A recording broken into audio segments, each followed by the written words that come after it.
네, 시청자 여러분 안녕하십니까. 박희준의 경을 치다 박희준입니다.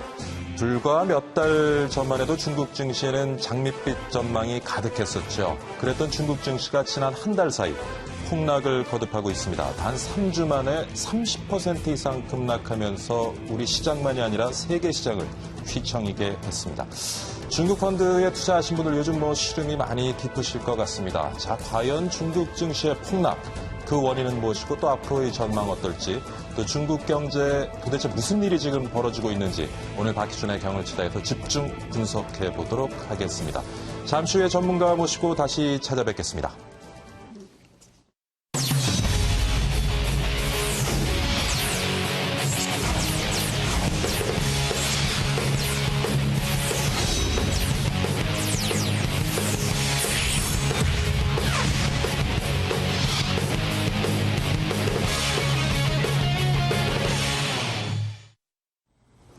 중국 증권시장이 날개 잃은 추락을 거듭하고 있습니다. 지난해 상반기만 해도 2,000대였던 상하이 종합지수는 올해 6월 12일 5,166.35를 기록하며 중가로 마감했습니다. 중국 증시는 그야말로 화랑을 보였었는데요. 하지만 시장이 과열되자 중국 정부가 신용거래 규제를 하기 시작하면서 반대 매매가 쏟아졌습니다. 이로 인해 시장이 폭락장으로 돌변했고 중국 증시는 30% 이상 이렇게 급락을 했습니다. 시가총액 기준으로 우리나라 국내 총생산의 2배가 넘는 돈이 증발해버린 건데요.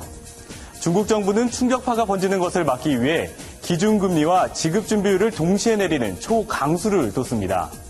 중국증권금융공사, 인민은행, 국유자산감독관리위원회 등 국가대표 정보기관을 앞장세워 시장 구하기에 나섰는데요. 중국 정부가 경기 부양에 안간힘을 쓰면서 상하이 지수는 4,000선을 재돌파했지만 약발은 잠시뿐이었는지 한동안 진정세를 보였던 중국 증시는 27일 또다시 폭락을 했습니다. 낙폭은 지난 2007년 2월 이후 8년 만에 최대치를 기록을 했습니다.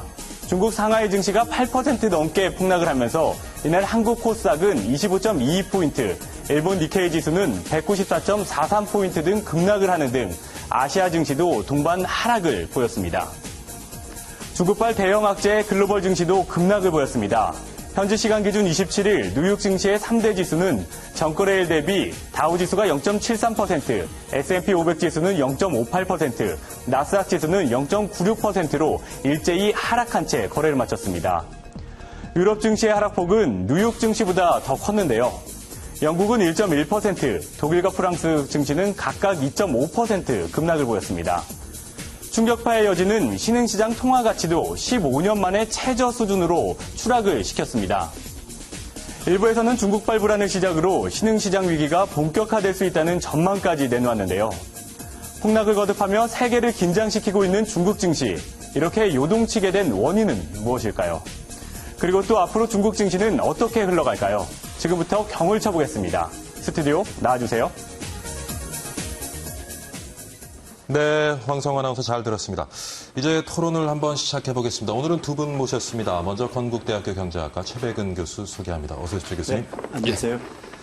더우신데 잘 지내셨죠? 예, 덕분에 감사합니다. 덥습니다. 충북대학교 국제경영학과 박상수 교수 나오셨습니다. 어서 오십시오, 교수님. 네, 안녕하세요. 예, 반갑습니다.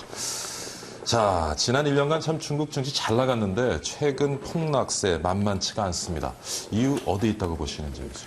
저는 기본적으로 이제 실물 경제, 흔히 말해서 예. 펀더멘탈이라고 하는 실물 예. 경제의 취약성이 좀 구조적이다, 일시적인 문제가 아니라 예. 그런 상황 속에서 좀 이제 인위적으로 좀 이제 증시를 부양을 한 그 예. 결과가 이제 가장 근본적인 원인이라고 생각하고요. 그다음에 이제 두 번째는 중국 주식시장이 갖고 있는 어떤 제도적인 취약성들 같은 구조적인 취약성 같은 경우도요. 예. 우리가 흔히 중국 주식시장을 가지고 뭐 관제 시장이니 무슨 뭐 우리가 국가 주도장이니 뭐 이런 표현들을 우리가 흔히들 하듯이요. 예. 하듯이 그러니까 중국 정부 개입이 굉장히 다른 나라들에 비해서 굉장히 큰 주식시장의 특성을 갖고 있습니다. 예. 그러다 보니까는 이런 구조적인 요인들이 이제 맞물려 가지고 이제 그러니까 이 변동성이 굉장히 커지고 있는 건데요. 그러니까 중국 주요 선진 국가들이 그랬듯이 금융위기 이후에 그랬듯이 대개 이제 뭐 양적 완화라든가 이런 걸 통해 가지고 예. 증시를 부양을 해가지고 되게 이제 경기를 좀 이제 부양하는데 좀 수단으로 많이 삼지 않았었습니까요? 그렇죠. 미국이나 유럽이든 뭐 일본이든 간에요. 그렇듯이 중국 역시 마찬가지로 지금 이제 부동산 경기는 좀 침체되는 것 속에서 그다음에 부동산 시장과 관련되어진 그림자 금융이라는 흔히 이 부분의 어떤 하나의 문제도 이제 부각되는 상황 속에서 그다음에 이제 수출도 굉장히 이제 둔화되고 있고요. 수출도 2012년 이후에는 거의 이제 뭐 둔화되는 이런 상황 속에서 이제 내수를 가지고 좀 어쨌든 간에 경기를 좀 이제 부양해야 되겠는데, 가계 소비는 굉장히 뭐 이제 넉넉하지 않다 보니까 가계 소비를 좀 넓혀주기 위해서, 늘려주기 위해서 이제 그러니까 증시를 좀 부양하는 이런 이제 그러니까는 이 욕구 좀 이제 가졌던 것 같아요. 그래가지고, 상당히 그 인위적인 부양의 결과로 인해가지고 굉장히 빠른 속도로 증가했죠. 펀더멘탈과 별로 관계없이 굉장히 빠르게 증가했다고 봅니다. 그러다 보니까 그 부분에 대한 이제 그러니까 우려가 그 사실 이제 구조적으로는 지속 가능한 것이 아니고 너무 이제 과도하게 이제 또 오른 측면도 있었고요.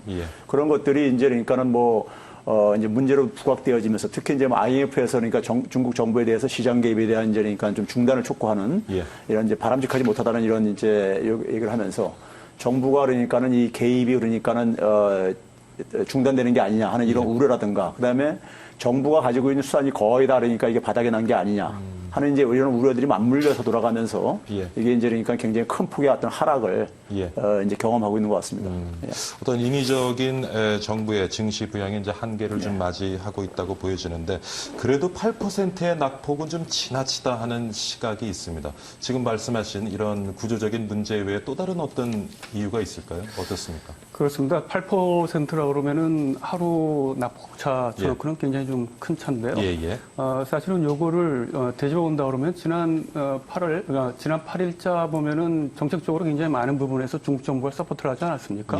그래서 그나마 그래서 반등을 좀 했었는데요. 그러니까 어떻게 보면은 반등에 대한 역작용이다라고 얘기할 수 있을 것 같습니다. 실제로 보면은 중국 정부가 어떻게 보면은 시장에 보이지 않는 시장을 보이는 손으로, 그러니까 시장에서 나름대로 보이는 손으로 뭔가 시장을 좀 이겨보려고 굉장히 많은 애를 썼거든요. 그리고 이런 효과가 잠정적으로 사실 효과가 좀 나타났습니다. 근데 그게 중국을 바라보면 중국에서만의 좀 특징이다 이렇게 좀 보여지는데요. 실질적으로 보면은 이번에 지금 우리 최 교수님도 말씀하셨지만은 IMF에서 너무나 인위적인 시장 개입은 시장에 대해서 역효과가 날 수밖에 없지 않느냐라고 해서 중국 시장에 대해서 굉장히 좀 네거티브하게 보여지고 있거든요. 그러니까 잠시 보면은 IMF에서도 지금 얘기하고 있습니다만 IMF에서의 어떤 중국 정부에서 정책 시에 대한 어떤 그런 부분의 통제를 어느 정도 지원을 했고 또 하나 보면은 사실 이제 미국에서도 연준에서 금리 인상을 좀 준비하고 있다라는 게 계속 지금 사실은 개독 시장에 충격으로 좀 다가오고 있습니다. 근데 실질적으로 보면은 미국이 2008년 금융위기부터 굉장히 많은 양적 완화를 했고 그 양적 완화의 자금들이 사실 개독에 많이 들어가 있다라는 거죠. 그리고 그런 부분에 있어서 중국이 이번에 증시 폭락이 여러 가지 측면도 있습니다만은 대내적인 여건을 보면은 중국 경제의 둔화 라는 게 하나 큰 게 작용한 게 있고요. 또 하나 이제 대외적으로 보면은 미국의 연준에서 금리 인상할 경우에 이게 어쨌든 간에 중국 경제에 좀 치명적인 영향을 좀 미치지 않을까라는 것들이 시장에서 좀 반영된 부분이 좀 크다 이렇게 좀 볼 수 있을 것 같습니다. 교수님, 중국 증시의 폭락, 우리 경제, 우리 증시에도 뭐 많은 영향을 미치겠지만 또 세계 경제, 세계 증시에도 작지 않은 영향을 미치겠죠. 어떻게 보시는지요? 글로벌 경제가 일단은 지금 뭐 굉장히 취약합니다. 회복이 굉장히 취약한 상황이거든요. 미국 경제가 그나마 우리가 회복되는 걸로 가고 있지만은 미국 경제도 사실 그렇게 내용을 들여다보면은 그렇게 강하지가 않아요. 강하지 않은 측면이 있거든요. 그다음에 이제 미국의 주식시장도 그러니까 상당히 사실 미국의 다우지수 같은 경우 보게 되면은 지난해 10월 말에 양적 완화 종료를 했을 때 그 수준으로 다시 돌아와 버릴 정도로 그러니까는 돈 찍어내는 걸 이제 멈추니까 이제 사실 그 힘이 이제 그러니까 지금 이제 빠지고 있고요. 그다음에 이제 뭐 고용지수라든가 등등 여러 가지 실상을 들여다보게 되면은 실업률은 굉장히 낮아졌지만은 취업률이 그러니까 고용률이 굉장히 그러니까는 회복이 되지 않고 있는 이런 측면들도 있고 그렇기 때문에요. 굉장히 실상은 보게 되면 그렇게 건강하지는 못합니다. 거기다 뭐 유럽은 말할 것도 없고요. 그러다 보니까 지금 신흥국 경제들도 마찬가지로 굉장히 별로 안 좋은 상태고요. 이런 상황 속에서 중국의 어떤 하나의 리스크라는 것은 중국의 어떤 중국 경제의 어떤 세계 경제의 역할이 한 4분의 1 정도 이제 기여하는 걸로 이제 우리가 되게 추정을 하고 있습니다. 그러니까는 중국 경제가 타격을 볼 때 그러니까 중국의 이제 이 증시 폭락 같은 경우는 아무래도 이제 내수에 예. 소비자들한테 아무래도 가계 소득에 아무래도 영향을 미칠 텐데요. 내수의 소비에 가계 소비에 부정적으로 작용했을 때 중국에 그러니까 그 커다란 시장에 예. 시장에 이제 영향을 받는 아까 이제 그 앵커가 소개를 했지만은 그 저기 저 유럽 시장 같은 경우가 독일이라든가 이런 데가 굉장히 타격을 보는 이유가 중국에 대한 굉장히 수출이라든가 중국의 판매가 굉장히 많기 때문에 이제 영향을 받는 거거든요. 그런 점에서 중국에 있어서 그러니까 증시 폭락은 자연스럽게 그러니까 어쨌든 간에 영향을 미칠 수밖에 없습니다. 예. 미칠 수밖에 없는 것이고요. 그래서 중국의 이러한 내수의 어떤 하나의 영향, 부정적인 영향은 결국 이제 상품 시장에도 영향을 미칠 수밖에 없고요. 그래서 뭐 국제 유가라든가 뭐 그러니까 예. 이제 원자재 가격들이 그러니까 큰 폭으로 하락을 한 것도 바로 예. 이제 그 결과이기도 하고요. 그다음에 뭐 실제로 우리나라 같은 경우도 그 영향으로는 자유롭지 못하죠. 특히 이제 코스닥 시장 같은 경우가 예. 코스닥이 대개 이제 중소형주 중심으로 구성되어 있는 데인데 거기에 특히 이제 중국 시장, 중국 내수 시장과 관련되어진 그러니까 중소형주들이 되게 이제 많이 관련되어 있고 예. 그랬을 때 그 중국 시장에 대한 그러니까 어떤 타격은 바로 이제 그러니까 그 관련된 기업들의 코스닥 기업들의 주가 하락으로 연결될 수 있다는 이러한 우려 때문에 중국계 자금들이 거기에 많이 투입이 되고 있어요. 그러다 보니까 중국계 자금들이 빠져나가가지고 코스닥도 같이 연동적으로 해가지고 큰 폭으로 하락하는 이유가 그러니까 코스피보다 더 영향을 많이 받는 이유가 바로 거기에 있고요. 실제로 그래서 그러다 보니까 한국의 이염도요. 우리가 흔히 이제 국채 CDS 수익률, 프리미엄 가지고 얘기하는 예. 그것도 한 7 내지 8 BP 정도 그러니까는 이게 이제 그러니까 상승하는 이런 이제 영향을 미치더라고요. 그런 점에서 뭐 주요 선진 국가뿐만 아니라 전 세계가 그러니까 이 중국 리스크로부터 자유롭지가 못하죠. 예. 자, 지금 뭐 이런 중국 증시 폭락, 우리 세계 경제에 미칠 영향을 좀 짚어주셨는데 그러다 보니까 지금 뭐 그리스 사태도 뭐 일단락은 됐습니다만은 여전히 위험 요소를 남부 유럽 경제들이 안고 있는 상황이고요. 그런 상황에서 또 지금 중국 증시 폭락까지 이어지면서 일부 전문가들은 2008년 미국발 금융위기에 버금가는 그러한 또 다른 악재가 시장에 또 나타나지 않을까 우려가 많습니다. 어느 정도 보시는지. 이렇게 보면 좀 될 것 같습니다. 전 세계 GDP가 한 70조 달러 정도 되고 있는데 예. 그중에 이제 미국이 한 5% 정도 예. 지금까지 전통적으로 그 비율을 차지하고 있었고요. 그러니까 중국이 지금 약 10조 달러 이상 GDP가 되고 있으니까 예. 전체 한 13% 정도 될 겁니다. 그러니까 중국 경제가 만약에 금융위기가 발생한다 그러면 전 세계적으로 그 파장 효과는 굉장히 클 수밖에 없다. 그래서 당연히 중국 경제를 우리가 마취하는 가장 큰 이유 중에 하나일 건데요. 근데 문제는 뭐냐면 중국이 갖고 있는 좀 특수성이 좀 있다라는 거죠. 그러니까 예. 사실은 시장으로 바라보면서 중국 경제 위기를 바라보는 측면에서는 분명히 어떤 시장이라는 기제가 어느 정도 중국 경제를 좀 움직여야 되는 게 맞다라고 보는데 예. 중국은 사실은 그 기제가 잘 움직이질 않고 있다라는 거죠. 예를 들어서 우리가 1997년, 98년에 IMF 위기 때 중국 정부가 한 얘기가 있습니다. 그러니까 사실은 그 당시에 동아시아 금융위기가 발생하면서 연쇄적으로 경제 위기가 굉장히 발생하지 않았습니까? 그렇죠. 마찬가지로 바꿔서 본다 그러면은 지금 현재 중국 경제 위기를 우리가 얘기하고 있습니다만은 중국 경제가 금융위기로 발생했을 때 그 파급 효과가 어느 정도인지에 대해서는 사실 우리가 상상하기 어려울 정도로 굉장히 메가톤급 파급 효과가 있을 수 있다라는 건데요. 중요한 거는 그럼에도 불구하고 우리가 중국 경제 지표를 굉장히 많이 맹신하고 있습니다. 그러니까 중국이 이번에 7%에 대해서 굉장히 많은 부분에 있어서 집착을 하고 있거든요. 예. 1사분기나 2사분기 경제 지표 보면은 공교롭게 똑같이 7%를 얘기하고 있습니다. 근데 실제로 보면은 물가 상승률을 반영한다 그러면 사실은 2사분기 경제 성장률은 7% 밑이 아니겠느냐는 게 일반적인 어떤 그런 추론이었거든요. 그럼에도 불구하고 중국 정부는 7%의 경제 성장률을 지지하고 확신하는 이유 중에 하나는 뭐냐면 중국 경제의 펀더멘털에 대해서 대외적으로 천명하고 싶다는 거죠. 재밌는 게 뭐냐면 7월 17일 날 예. 보통은 한 7월 15일 날 중국이 분기별 지표를 발표하고 있거든요. 예. 근데 예외적으로 이번에 발표한 것 중에 하나가 뭐냐면 중국 경제에 대해서 굉장히 많은 의혹의 시선을 갖고 바라보다 보니까 중국 경제 지표, GDP 지표에 대해서는 문제가 없다. 그리고 굉장히 객관적으로 지표가 천명됐다라는 걸 의례적으로 이번에 또 공표를 했습니다. 그러니까 사실은 경제 지표를 발표하면서 문제가 없다라는 걸 발표하는 그 자체가 굉장히 좀 난센스인데 예. 그런 측면에서 중국이 안고 있는 어떤 위기감 이런 것들을 우리가 엿볼 수 있는 부분이다. 그러니까 어떤 면에 있어서는 우리가 우려하고 있는 글로벌 경제 위기와 관련된 부분에서 누구보다 중국이 우려하고 있고 예. 근데 그런 부분에 대한 대응책으로 중국 나름대로의 새로운 방법들을 굉장히 많이 강구하고 있는데 그거는 뭐 다시 한번 말씀드리도록 예. 하겠습니다. 중국 경제의 펀더멘탈 문제 없다. 그래서 중국 정부가 많은 경제 관련 지표들을 좀 왜곡해서 발표하고 있지 않냐는 지적을 하셨고요. 서두에서 뭐 교수님께서 중국 펀더멘탈이 그렇게 양호하진 않다는 말씀을 하셨습니다만은 교수님은 중국 지금 경제 어떤 체력 어떻게 보시는지? 저는 이게 구조적인 문제라고 얘기하는 이유가요. 우리가 일반적으로 알고 있는 상식과 달리 중국의 경제 성장의 둔화가요. 예. 사실은 금융위기 이전부터 시작됐습니다. 그러니까 2006년부터 이미 진행을 됐거든요. 예. 그러니까 우리가 경기 성장률은 그러니까 경기 순환적인 요소가 있고 자체 힘에 의해서 가는 요소 나눌 수가 있겠는데 예. 경기 순환적인 요소를 제거해가지고 계산을 해보게 되면은 2006년 이후부터 그러니까 이미 그러니까 성장률 둔화가 좀 시작이 됐습니다. 예. 둔화가 됐는데 그 부분에 이제 요인은 잠시 후에 설명드리도록 하고요. 그다음에 이제 수출 증가율이 대개 이제 금융위기 이후에 대개 이제 2001년도 WTO 가입 이후에 굉장히 수출 주도에 의해서 성장을 했는데 예. 이 수출 증가율이 절반 이하로 떨어졌어요. 금융위기 이전에 비해 가지고요. 그러니까 한 20% 정도로 연평균 증가하다가 예. 그게 한 8.8%로 떨어지고 제가 아까 모두에도 잠깐 얘기했듯이 2012년 이후에는 거의 수출액이 거의 그러니까 큰 변동 없이 그러니까는 큰 증가 없이 이렇게 지속이 되고 있습니다. 그러다 보니까는 수출 주도 성장이 굉장히 이제 한계에 봉착하면서 예. 봉착하면서 선택한 것이 뭐냐면은 중국이 우리가 일반 국가에서 우리가 상상할 수 없을 정도로요. 기업에 그러니까 우리가 투자율이 굉장히 예. 높습니다. 투자의 성장률에 대한 기여도가 그러니까 거의 한 50%를 차지할 정도로까지 굉장히 높은 기여율을 비중을 차지하고 있는데 이게 이제 그러니까 결국 뭐냐면 대개 이 기업의 투자는 대개 금융위기 이후에 더 큰 폭으로 증가를 했는데, 예. 증가했는데 한 5 내지 6% 더 증가했는데 그 증가를 주도했던 것이 국영기업들이었었어요. 국영기업들은 대개 뭐냐면은 이제 금융 자원에 접근이 굉장히 용이합니다. 결국 뭐냐면은 신용에 의해 가지고 예. 투자를 했다는 얘기예요.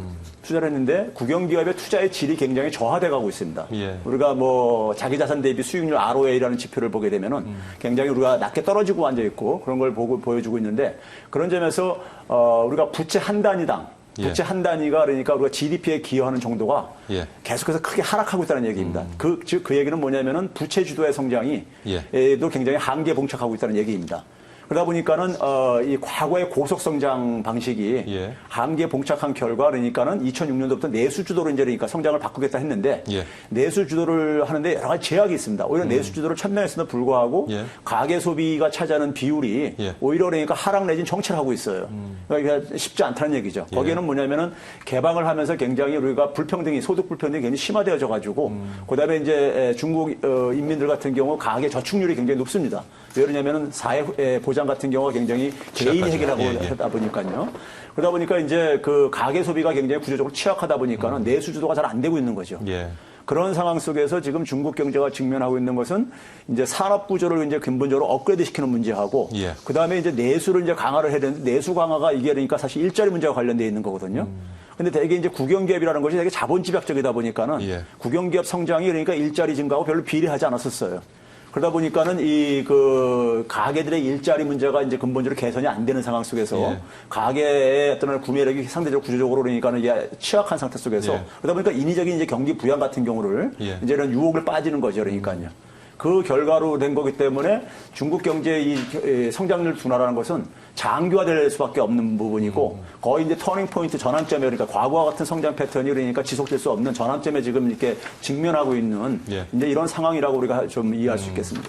교수님 말씀을 들어보면 결국에는 좀 굉장히 구조적인 문제 같은데 그래서 지금 중국 증시를 바라보는 전문가들의 의견도 뭐 일부는 지금 뭐 바닥을 쳤다 하는 얘기도 있지만은 2000선까지도 추락할 것이라는 얘기도 있고요. 뭐 4000선 주변으로 박스권을 형성하면서 어느 정도 장세가 지속되지 않겠냐. 물론 어려운 질문입니다, 교수님. 뭐 예측하는 게 굉장히 어렵기는 한데 교수님은 어떻게 보시는지. 뭐 최 교수님 말씀 들으면은 당분간은 계속 하락이 이어질 것도 같은데요. 교수님은 어떤 관점에서 보시는지요? 제 중국 경제의 현재 상황을 좀 보다 보면 중국 경제가 영 신통치가 좀 않습니다. 예. 그러니까 실제적으로 보면은 실물 경제 쪽에서 지금 최 교수님 말씀하신 것처럼 수출도 굉장히 둔화되어 있고 투자 예. 부분이라든지 전반적인 거시 지표가 안 좋은 상황에서 예. 그러니까 중국 경제를 그래도 이끌어갈 수 있는 부분이라고 그러면은 사실은 나름대로 증시부양체라든지 자본시장의 활성화라는 측면이 굉장히 중요한 상황이거든요. 더군다나 대외 여건이 안 좋은 상황에서는 내수지향으로 가야 되는데 사실 가장 큰 문제가 뭐냐면 소비가 늘어나느냐라는 부분인데 소비가 생각보다 늘어나지는 않고 있습니다. 네. 실제로 보면은 2, 4분기 그리고 3분기 소비자 물가 수준을 보면 한 1.3%, 1.4%밖에 안 돼요. 사실 중국 정부가 금년도 목표치가 3%인데요. 3% 1% 자체도 이게 높은 수준이라고 얘기할 수 없거든요. 근데 사실은 1%대 갖고 있다는 게 디플레이 수준이라고 보여지는 거고요. 그런 상황에서 증시가 어떻게 될 것이냐, 2,000포인트로 가냐, 4,000포인트로 가냐라는 거는 사실은 단기적인 측면에서 우리가 좀 바라보는 시각인 것 같고요. 중장기적으로 보면은 중국이 2025년, 2045년 나름대로 20년, 30년의 플랜을 갖고 있다라는 걸 우리가 좀 지켜볼 필요가 있을 것 같습니다. 그러니까 증시를 얘기하면서 시간을 얘기하는 게 굉장히 사실 어불성설일 수밖에 없는데 장기적인 투자냐, 단기적인 투자냐에 따라서 보여지는 시각이 참 분명히 존재할 수 있고요. 단기적으로는 등락이 좀 분명히 존재할 수 있습니다만은 중장기적으로 중국이 추진하고 있는 거시경제 지표를 보면 중국이 현재 놓여지고 있는 어떤 저성장이라는 부분을 중국이 분명히 숙지하고 있다라는 거고요. 이 부분을 어떻게 하든 극복하겠다라는 대안 중에 하나가 여러 가지가 나오고 있습니다. 그 중에 하나가 뭐 1대1로라든지 기타 이제 금융 패권이라든지 이걸 통해 가지고 중국 나름대로 자구책을 지금 추진하고 있고 그런 과정 속에 최소한 7%의 성장이 아니더라도 그것과 관련된 부분에서 나름대로 경제 성장에 대한 자신감을 좀 갖고 있는 것 같아요. 근데 그 과정에 서방에서 바라보는 대여건이라는 건 별개의 여건이라고 말씀드릴 수 있겠습니다만은 그런 여건 속에서 중국은 지속적으로 경제 여건을 좀 개선하려고 하는 의지가 나름대로 존재하고 있기 때문에 그것과 관련돼서 같이 보는 게 맞지 않을까. 그리고 중장기적으로 보면은 현재 추세가 계속 하락 추세로 가고 있습니다만은 결국은 중국은 경제 성장 볼륨만큼 주시장이 커질 수밖에 없는 그런 시장인 것은 분명하다. 이렇게 말씀드릴 수 있을 것 같습니다. 알 듯 모를 듯 약간 좀 애매하기는 한데 모호하기는 한데요.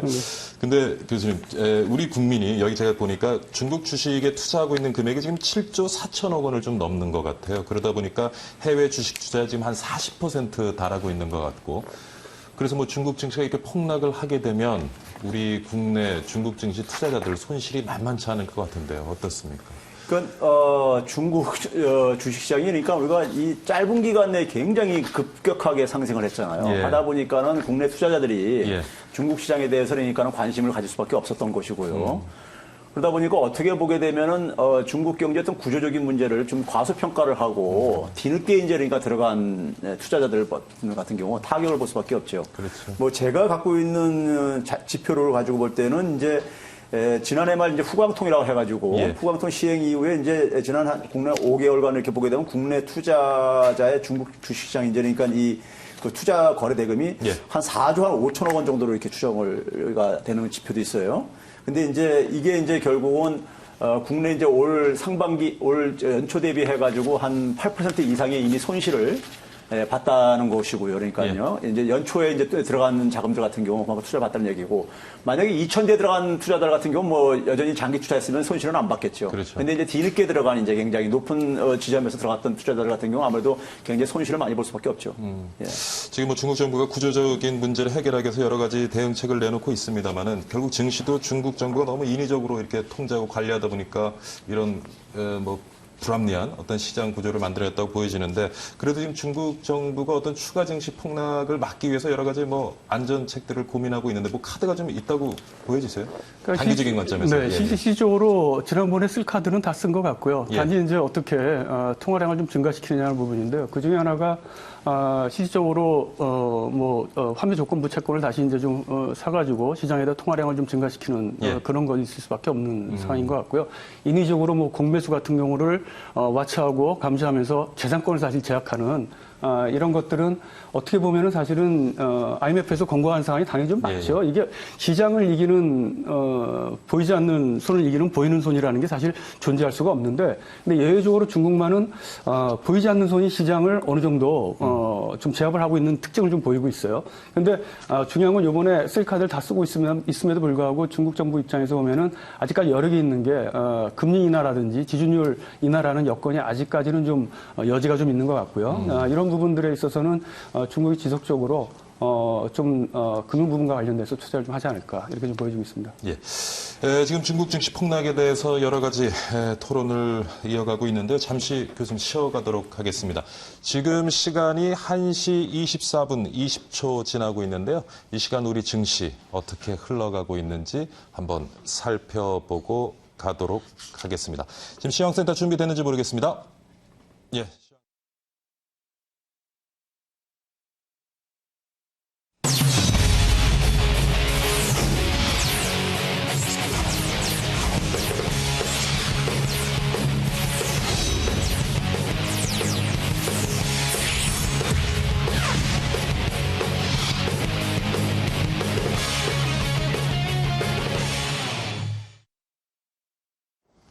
네, 시황센터입니다. 오후 1시 구간 우리 국내 증시 흐름 살펴보도록 하겠습니다. 먼저 코스피 지수인데요. 코스피가 오늘 0.38% 하락하고 있습니다. 7월의 마지막 거래일 좀 웃으며 장을 마감할 수 있을지 마감장까지 좀 살펴볼 필요가 있겠습니다. 코스피가 전거래일 대비 7포인트 이상 밀리고 있는데요. 아무래도 국내 증시에서 상장되어 있는 회사들 이 실적 발표를 함에 있어서 대체적으로 좀 어닝 쇼크를 기록하는 기업들이 참 많다라는 것입니다. 기업 실적 우려에 현재 우리 증시 약세 흐름을 보이고 있습니다. 수급 현황 살펴보시면요. 미국의 FOMC 회의 결과가 나왔습니다. 우리가 예상했던 것과는 달리 대체적으로 비둘파적인 발언이 나오면서 우리 시장에서 외국인의 이탈 우려감이 좀 잦아드는 모습을 보였는데요. 오늘장 212억 원의 매수세가 유입이 되고 있습니다. 하지만 기관이 600억 원 넘게 팔아치우면서 우리 지수에 부담을 주고 있습니다. 코스닥 지수 살펴보겠습니다. 오늘 코스닥 지수 상승과 하락을 오가며 혼조세를 보이고 있는데요. 현재 코스닥 지수는 강보합 흐름 이어가고 있습니다. 0.15% 오른 713선 가리키고 있습니다. 코스닥에서도 역시 외국인이 매수세를 보이고 있습니다. 코스닥에서 현재 외국인이 388억 원의 매수량이 집계가 되고 있습니다. 개인과 함께 동반 사자세를 보이고 있고 코스닥 시장에서는 외국인이 4거래일 연속 순매수 행진을 이어가고 있습니다. 하지만 기관이 코스피와 마찬가지로 코스닥 시장에서도 강하게 매물량을 출회해 나가면서 아무래도 지수 상승에 발목을 잡고 있는 모습 보이고 있는데요. 현재 기관이 700억 원 넘게 팔아치우고 있습니다.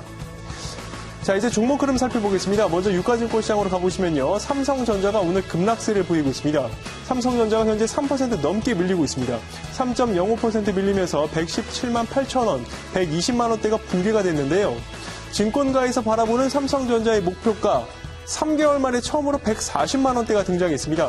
아무래도 2분기 실적이 너무나도 부진했고 그중에서도 우리 삼성전자의 핵심 사업이라고 할 수 있는 IM 사업부가 부진했다는 것이 투자 심리의 위축세에 가장 크게 작용하고 있는 것인데요. IM 사업부가 부진했습니다만 반도체 업황이 좋아지면서 삼성전자의 실적 그래도 선방했다는 평가를 받고 있습니다. 그런데 문제는 IM 사업부, 즉 스마트폰 사업의 부진세는 앞으로도 이어질 것이며 반도체 업황도 앞으로의 전망이 밝지가 않다는 것입니다. 중국 기업들이 반도체 시장에 뛰어들면서 더욱더 반도체 시장의 이 경쟁 구도는 더욱더 심화될 것이다라는 것인데요.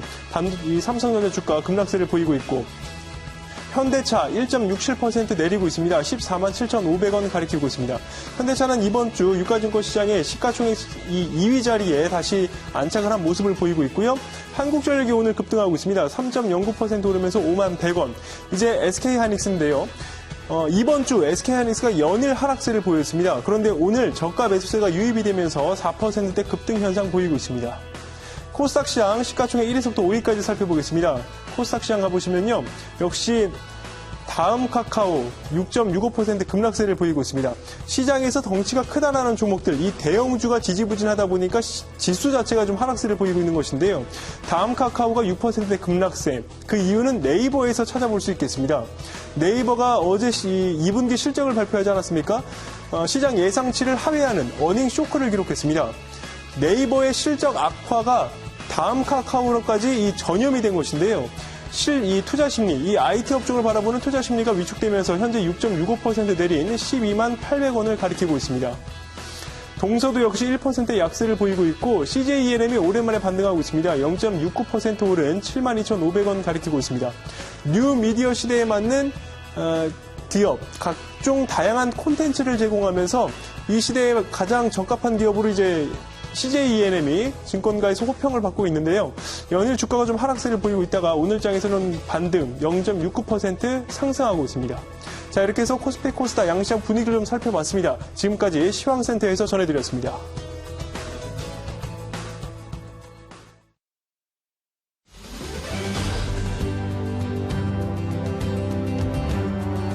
대한민국 자전거의 새 미래를 연 단 한 번의 시선으로 모든 가치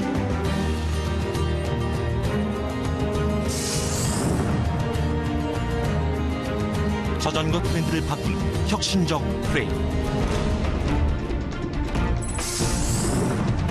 철보다 강하고 알루미늄보다 가볍다. 비교하고 또 비교하라.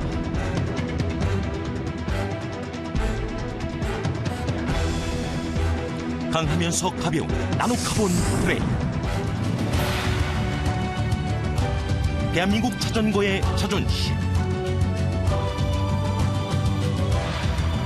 나노카본 파이프. 메이드 인 코리아.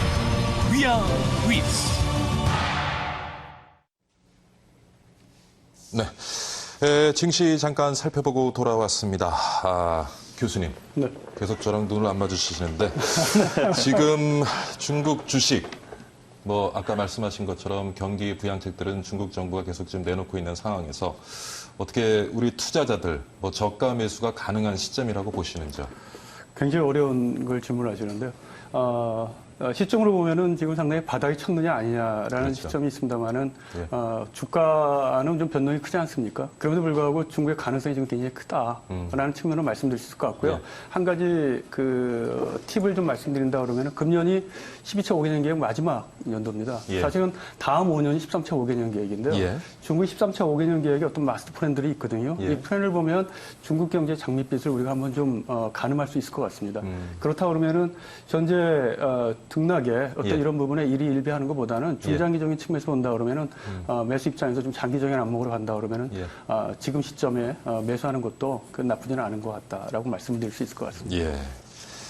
잘 새겨 듣도록 하겠습니다. 교수님. 자, 교수님, 이런저런 경기 부양책들도 나오고 있습니다만은 장기적으로는 전문가들이 좀 중국 경제에서 비관적인 시선을 많이 가지고 있는 것 같아요. 교수님은 어떻습니까? 박 교수님이 앞에서도 지적해 주셨지만 중국 정부가 주가를 그러니까 주가가 폭락하는 걸 막으려고 굉장히 예. 이제 무던히 애를 쓸 겁니다. 예. 가장 이제 대표적인 수단이 아까 이제 박 교수님도 지적했지만 유동성 공급이죠. 예. 유동성 공급 이제를 할 거고요. 그다음에 이제 문제는 근본적으로 이런 중국 정부가 역대에서도 보게 되면 계속해서 과거에도 보게 되면 이렇게 개입을 통해 가지고 예. 주식 시장을 굉장히 부양하는 이런 걸 많이 했었어요. 예. 했는데 이제 과거와 다른 게 예. 아까 얘기했듯이 기초 체력이 과거만큼 그렇게 그러니까 좋지가 못하다는 게 예. 이제 하나 이제 변수이고요. 그다음에 중국 경제 안에 갖고 있는 우리가 이제 부동산 시장과 관련된 그림자 금융이라든가 이런 예. 여러 가지 리스크들이 예. 어떻게 해소가 되느냐, 예. 어떻게 해소시키느냐가 이제 우리가 지켜봐야 될 부분들이고요. 예.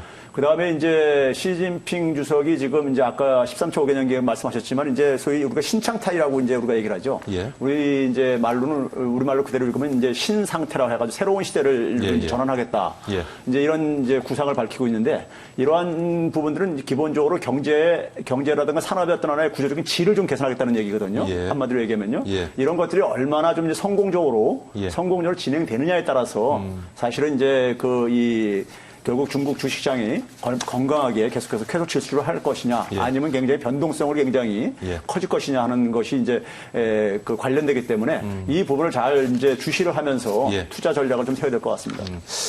시진핑 주석이 말씀하신 것처럼 이제 신창타이 시대를 열겠다. 그래서 고속 성장에서 중속 성장으로 세계 공장에서 세계 시장으로 모방에서 창신으로 이런 어떤 새로운 패러다임을 중국 시장에 뿌리내리겠다. 하는 얘기들을 하고 있는데 그러기 위해서는 여러 가지 해결돼야 될 문제점이 많잖아요. 지금 부동산 버블이라든가 그림자 금융, 지방정부 부채 문제, 환경 문제, 소득 양극화 문제, 굉장히 많은 문제를 중국 정부가 안고 있습니다. 그 중에 어떤 문제 가장 중요하다고 보시는지? 중국이 시진핑 정부의 캐치프레이즈가 예. 있습니다. 그 중에 하나가 뭐냐면 중국의夢, 중국의 꿈이라는 게 중국의 있는데요. 꿈. 네, 예. 중국의 꿈 중에 하나가 첫 번째가 뭐냐면 인민의 행복, 예. 민족 진흥, 그다음에 부강한 국가, 예. 국가에 아주 부강한 국가를 만들겠다라는 거거든요. 그리고 중국이 시진핑 주석은 10년 임기이죠. 그러니까 다음 13차 5개년 계획 기간 동안에도 아마 시진핑 주석이 갖고 있는 정치 철학과 경제 철학이 같이 맞물려 예. 들어갈 겁니다. 그런데 이번에 나와 있는 것 중에 하나가 개혁과 창신이라는 부분이죠. 그러니까 어떻게 보면은 혁신이라는 부분을 굉장히 드라이브를 많이 걸었던 측면이 있고요. 예. 그런 측면에서 본다면은 중국 정부를 바라보고 중국 경제를 바라보는 여러 가지 측면에 있어서 굉장히 많은 문제점이 존재하고 있다. 그중에 하나가 부정부패, 부패 척결이 결국 무엇보다 우선이 돼야 된다라는 예. 걸 강하게 주장하고 있습니다. 지금 말씀하신 것처럼 문제는 이게 경제에 어떤 영향을 미치느냐, 순기능이냐 아니면 역기능이냐라는 건데 우리 경제를 돌아보더라도 그러니까 1인당 GDP 1만 불, 그러니까 만불 시대 때 상황을 보다 보면은 사회적으로 굉장히 많은 부분에 욕구가 분출하게 됩니다. 그래서 빈부격차라든지 환경오염이라든지 이런 분들 중국이 그대로 안고 있는 부분인데 예. 이런 부분을 어떻게 보면은 사실은 그 중진국들이 갖고 있는 중진국 함정 속에 있는 굉장히 고질적인 문제라는 것들이죠. 그래서 중국은 이런 문제점들을 누구보다 잘 인식하고 있고 이런 부분에 대해서 해결하기 위해서 어떻게 하면 돈 도농 간의 격차를 줄여가느냐. 그 중에 하나가 중국의 다른 나라하고 좀 다른 게 뭐냐면 사이즈가 크다라는 거 하나하고 예. 그다음에 도시화를 하기 위해서 아직도 여력이 있다라는 겁니다. 그래서 중국은 도시화를 통해서 어떻든 빈부 격차를 좀 줄여나갈 것이고 예. 앞으로 환경이라는 문제에 대해서는 지속적으로 예. 해결해 나가고자 하는 어떤 의지가 분명히 있다라는 걸 좀 보여주고 있는 그런 상황이다 말씀드릴 수 있을 것 같아요. 교수님은 어떤 관점을 가지고 계세요? 그 중국의 문화와 관련해가지고 우리가 중국에 이제 그런 말 있죠. 이 부의 그러니까 불균등한 배분보다도 예. 그러니까 이 공정하지 못한 것들이 그러니까 사실 더 예. 이제 중요한 의미로 간다 이런 말이 있는데 시진핑이 그러니까 그러한 이 개혁의 이제 그러니까 핵심적인 하나의 화두로서 이제 그러니까 부패척결을 가는 이유도 예. 사실은 그러니까 이 그동안에 이제 특히 21세기에 들어와가지고 WTO 가입 이후에 그러니까 고속 성장을 하면서 예. 그 상대적으로 그러니까 이제 그 잃어버린 것이 이제 그러니까 이 소득 불평등이에요. 소득 예. 불평등이 굉장히 악화가 됐습니다. 그 이전에 비해 가지고요. 그러다 보니까 거기에 대한 이제 불만이 굉장히 많을 수가 있고 저는 예. 이제 흔히 그 큰 나라들은 대개 외부의 어떤 하나의 이런 위협으로부터 어떤 이 붕괴가 되기보다는 내부의 문제로 대개 이제 그러니까는 대개 문제가 생긴다면 내부의 문제로가 되는데 예. 그런 점에서 사회 불안이라는 것은 굉장히 이제 중국 공산당 입장에서는 굉장히 이제 통제를 하지 않으면 안 될 하나의 이제 과제라고 생각이 들고요. 예. 그게 결국은 중국의 시장 경제를 업그레이드 시키는 문제와 관련돼 있는데 중국도 저는 여전히 뭐냐면은 제가 흔히 쓰는 표현으로 이제 탈산업화의 함정에 빠졌다 이거 보고 있습니다. 제조업이 그러니까 중국 같은 경우 특히 이제 자본 집약적인 제조업을 이제 그러니까 많이 단기간에 육성을 했는데 예. 이게 이제 그러니까 일자리를 그렇게 좋은 일자리를 못 만들어내고 있습니다. 일자리 공급을요. 예. 그게 이제 선진 국가라든가 우리나라도 마찬가지로 겪고 있는 부분인데 그러다 보니까 뭐 신창 타일을 예치고 있는 것도 산업 구조를 좀 더 이제 고도화시켜가지고 그래가지고 좋은 일자리를 좀 만들겠다는 이런 이제 전략과 이제 맞물려 있다고 생각이 드는데요. 예. 근데 이제 이 부분은 우리나라의 이제 창조 경제하고 좀 이제 사실은 내용적으로 거의 비슷하다고 보면 됩니다. 예. 결국 이제 혁신 능력을 끌어올리겠다는 거거든요. 예. 그래서 산업 구조를 제조업을 좀 더 업그레이드 시키고 구조를 조금 더 질을 좀 높이고 예. 이제 하겠다는 건데 근데 이 그 산업 구조를 제조업을 업그레이드 시키는 부분은 대개 이제 결국은 이제 아이디어 집약적으로 만드는 거거든요. 산업 예. 구조를요. 예. 근데 이 부분은 결국은 이 부분의 혁신 능력은 창의성이라든가 예. 이런 것들이 결국은 이 관건인데 창의성이라든가 그다음에 차이, 다원성 뭐 이런 것들이 이제 그러니까 중요한 저건데 예. 이게 중국의 권위주의 체제하고는 잘 이게 이제 충돌하는 부분이죠. 예. 그래서 중국이 결국 혁신 능력을 향상시키기 위해서는 우리가 과거의 제조업은 국가 주도로 예. 산업을 육성할 수 있었지만은 예. 이걸 좀 더 혁신적인 색깔을 좀 뒤집어 씌우려면은 예. 부가가치, 고부가가치 하려면은 예. 결국은 이제 개인의 그러니까 창의성이 굉장히 중요하고 개인의 그러니까 다양성이라든가 차이를 굉장히 존중해줘야 되는데 예. 이런 부분을 그러니까 업그레이드 시키는 문제는 앞에서 얘기했었던 그러니까 이 공정성 확대와 더불어 가지고 예. 사회를 굉장히 그러니까 우리가 보다 더 이제 다원화 그다음에 공정성을 강화하는 예. 이런 부분들과 맞물려 있고 이건 결국 민주주의의 문제입니다. 예. 근데 이런 것들이 중국의 그러니까 정치 질서하고 어떻게 이제 잘 조화를 이룰 것이냐 하는 게 중국의 이제 그러니까 엘리트들의 과제라고 저는 생각합니다. 교수님께서는 그 소득 양극화 문제 앞으로 그 도시화를 통해서 해결이 가능할 것이다라는 말씀을 하셨고 교수님께서는 앞으로 어떤 고도의 제조 강국으로서의 발돋움을 통해서 그 문제를 또 해결할 수 있을 것이다. 근데 말씀하신 부분이 이제 그렇게 되려면은 중국의 문화라든 것이 조금 더 창의적인 모습으로 가야 되는데 그러기 위해서 지금 중국이 가지고 있는 어떤 정치 체제 어떻게 보시는지. 굉장히 좀 어려운 굉장히 과제죠. 어려운 과제죠. 네, 그러니까 중국은 예. 일당 독재 국가라는 예. 측면이 있고요. 예. 어떻게 보면은 그 큰 나라를 정치적으로 통합할 수 있다라는 것을 공산당은 굉장히 스스로 자랑스럽게 생각하고 있지 않습니까? 물론 여러 가지 문제가 존재하고 있습니다만. 사실 지금까지 중국이 발전한 것은 일당 독재 체제인 어떤 공산당의 어떤 역량이라고도 보여질 텐데 이제 그 부분이 좀 한계에 오고 있지 않나 하는 그렇습니다. 이게 이제 생각도 개발 들고요. 독재의 대표적인 예. 어떤 이제 성과다라고 말씀드릴 수 있는데요. 문제는 이제 2020년 되면은 중국 정부가 2010년 대비 2020년 2배의 경제 성장을 하겠다라고 이렇게 공언을 했고요. 예. 그러니까 2020년 되면 1인당 GDP 10,000불대를 이제 진입하게 됩니다. 사실 1인당 GDP 10,000불이라고 그러면은 인구가 14억이라고 그러면 14조거든요. 예. 그러면은 미국 경제에 뭐 바로 이제 버금가는 그런 경제 규모가 될 수밖에 없는 거고요. 물론 지금 G2이긴 합니다만은 예. 그만큼 간극이 좀 좁아진다라고 말씀드릴 수 있을 것 같고요. 문제는 뭐냐면 그럼에도 불구하고 중국 경제 전체를 놓고 보면은 중국이 이런 여러 가지 문제점들을 어떻게 극복해 나갈 것이냐라는 예. 것과 관련돼 가지고 중국이 안고 있는 어떤 이런 신창타의 문제, 예. 구조적인 문제점을 그래도 좀 극복을 해 나가야 된다라는 걸 굉장히 인식을 좀 많이 하고 있는 것 같아요. 근데 가장 중요한 건 인민이 어떻게 그런 정부를 믿고 따라가느냐는 건데 이번 증시에서 보면은 아마 우리가 간접적으로 체험했을 것 같습니다. 그러니까 보이는 손이 보이지 않는 손을 잠시나마 그래도 극복을 했거든요. 그리고 중국 일반 투자자들 입장에서 보면은 중국 정부가 뭘 해주기를 굉장히 많이 기대를 하고 있습니다. 그리고 이거는 좀 또 다른 말씀인데 중국 전반적인 사회 구조를 보면은 우리가 사회자본이라는 부분이 있습니다. 사회자본이 뭐냐면 국민들이 그 사회에서 갖고 있는 신뢰거든요. 얼만큼 신뢰를 갖고 있냐는데 그 신뢰는 크게 두 가지 보면은 정부에 대한 제도적 신뢰가 있고 사람과 관련된 어떤 사람에 대한 신뢰가 존재하는데 중국은 재밌는 게 뭐냐면 사람에 대한 신뢰보다는 제도에 대한 신뢰가 굉장히 강하다라는 거죠. 그러니까 정부가 뭔가 입안을 하고 정부가 뭘 한다라고 하면 그 부분에 대한 신뢰가 사람 말은 못 믿어도 정부에 대한 얘기는 굉장히 많이 신뢰를 하는데 이게 언제까지 지속될 수 있느냐라는 것은 지금처럼 지속적으로 빈부격차가 심해지고 내부 부패 문제가 심해진다 그러면 결국 이런 것들이 제도적인 부분에 대한 신뢰가 떨어질 경우에 중국은 그 문제에 굉장히 큰 문제로 다가올 수밖에 없는 그런 고질적인 또 문제점을 또 보여주는 것이다라고 말씀드릴 수 있을 것 같아요. 앞으로 중국의 선택 두 분 말씀을 들어보니까 굉장히 궁금해지는데 지금 뭐 중국 시장 내부에서도 여러 가지 어려움을 겪고 있지만 그와 또 때를 같이 해서 중국이 지금 뭐 세계의 어떤 패권을 또 차지하기 위해서요. 뭐 AIB의 어떤 창설이라든가 여러 가지 노력을 하고 있는데 이런 두 마리의 토끼를 동시에 잡는 것 어떻게 보면 조금 불가항력 같기도 하고요. 오히려 어떻습니까? 예, 중국이 이제 경제 규모가 커진 만큼이요. 예. 커진 만큼 이제 소위 말해서 저는 이제 자가 발전 능력이 어느 정도 있다고 봐요. 그래서 이제 그런 점에서 굉장히 이제 어쨌든 간에 중국 밖에서 볼 때는 중국 시장이 굉장히 매력적인 시장이기도 하고요. 예. 하다 보니까는 그런 점에서 뭐 1대1로 같은 이런 이제 추진 같은 경우가 이제 중국 산업의 어떤 발전을 예. 기여하는 측면이 있을 겁니다. 근데 이제 문제는 저는 이제 아까부터 계속 얘기했듯이 중국 정부가 지금 추진하고 있는 산업 전략 보게 되면 중국 제조 2025라든가 뭐 인터넷 예. 플러스라든가 뭐 이런 이제 전략들을 하는데 그게 이제 우리가 인사이드 차이나라는 이런 이제 그 용어로 이제 압축될 수 있겠는데요. 결국 그 문제가 결국 뭐냐면은 아까 제가 얘기했듯이 중국 정부 역시 뭐냐면 중국이 이 탈산업화의 함정에서 이제 이걸 극복을 해야 되는 이제 과제를 지금 이제 인식을 하고 있는 거예요. 그러니까 이제 뭐냐면 자국의 제조업을 조금 더 그러니까 더 육성을 하고 그다음에 제조업의 경쟁력을 좀 더 강화하겠다는 얘기인데 예. 그 경쟁력 강화가 결국 고부가 가치화하고 고기술을 이제로 무장을 하겠다는 이런 거거든요. 예. 이런 것들이 이제 성공하느냐가 결국은 이 산업 전략이 그러니까 질적인 어떤 하나의 변화를 해가지고 그동안에 양적인 성장을 쭉 해왔던 것을 좀 질적으로 좀 이것을 개선시키는데 성공하냐에 따라서 결국 지속 성장이 어느 정도 이걸 또 가능할 것이고요.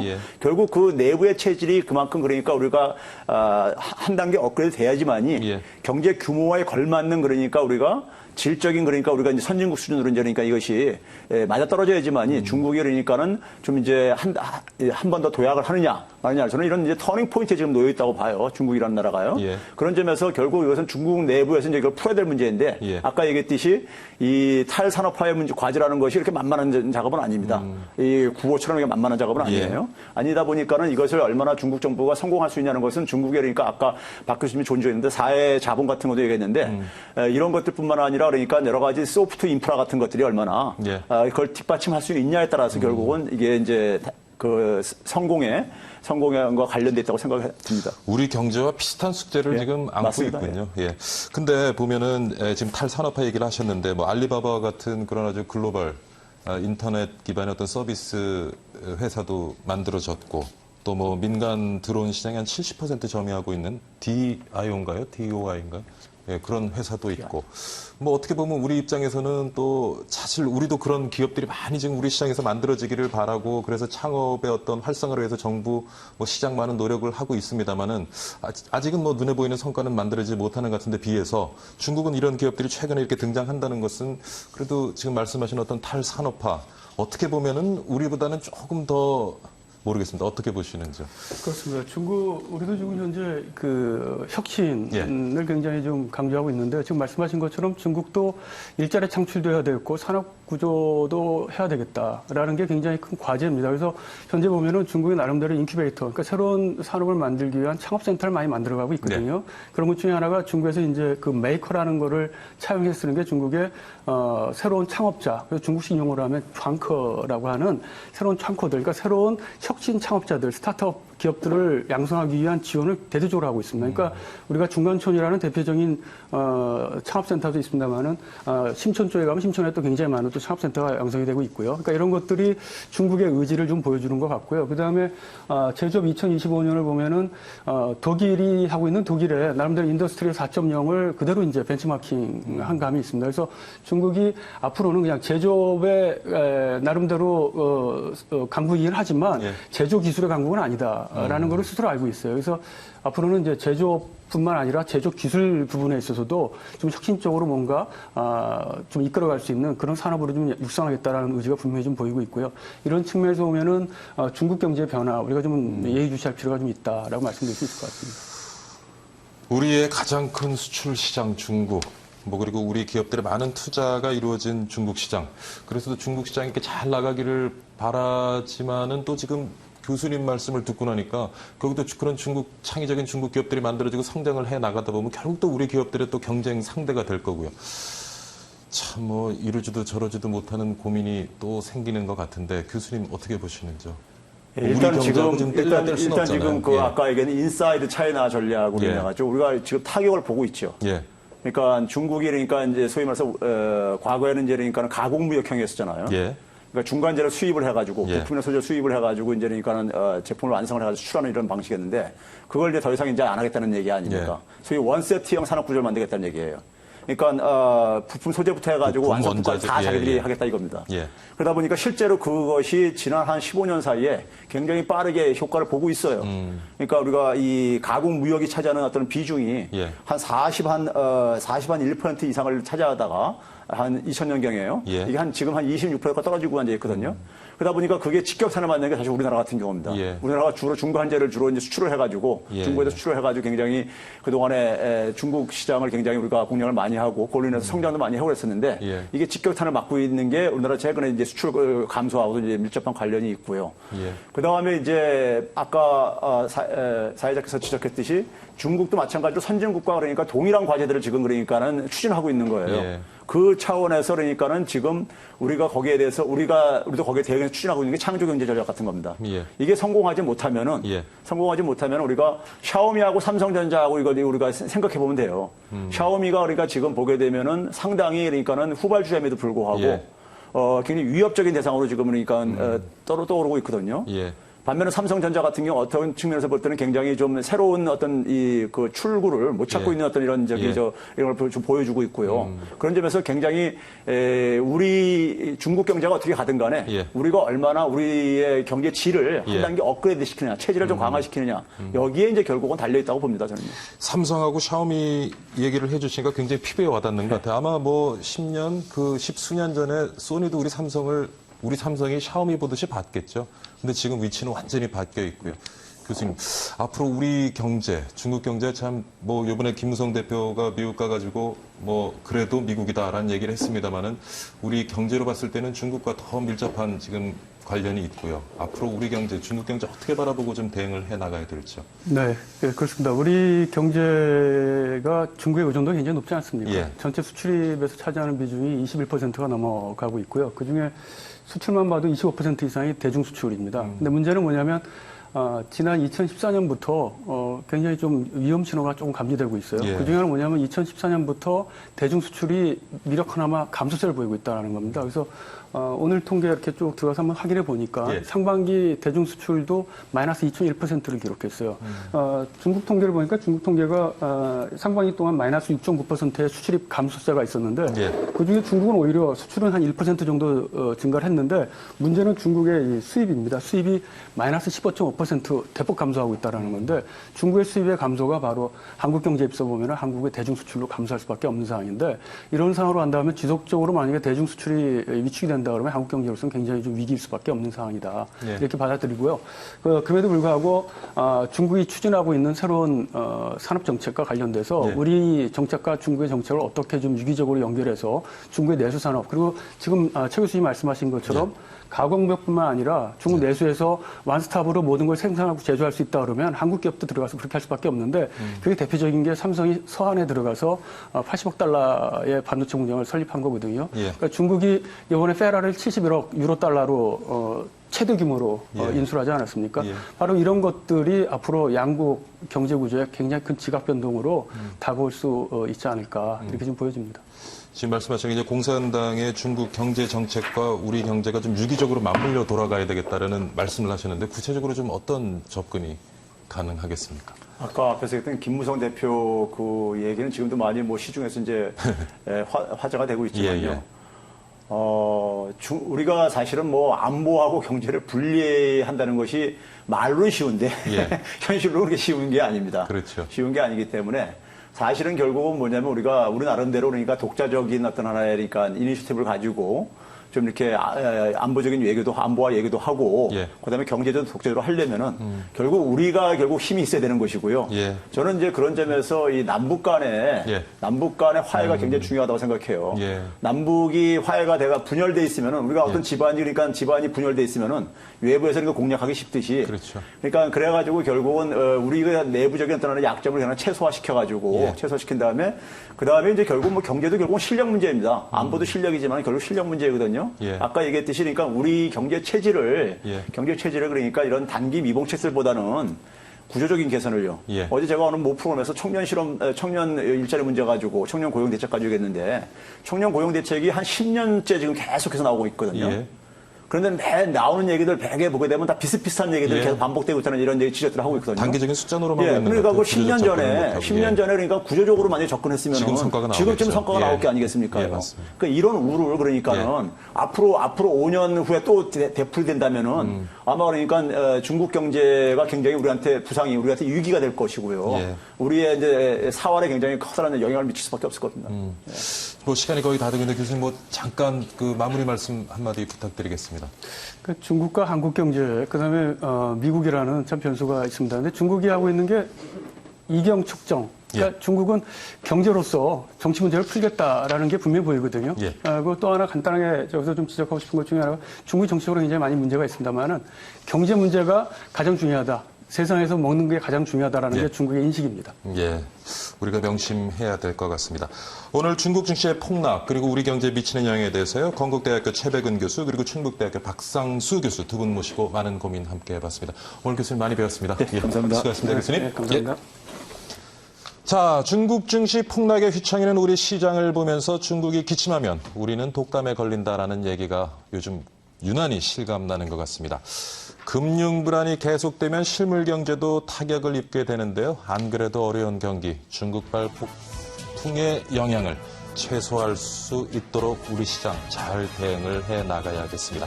자, 박희준의 경을 치다 오늘은 여기서 줄이겠습니다. 무더위에 건강 잘 지키시고요. 저는 다음 시간에 다시 건강한 모습으로 찾아뵙겠습니다. 시청해주신 여러분 감사드립니다.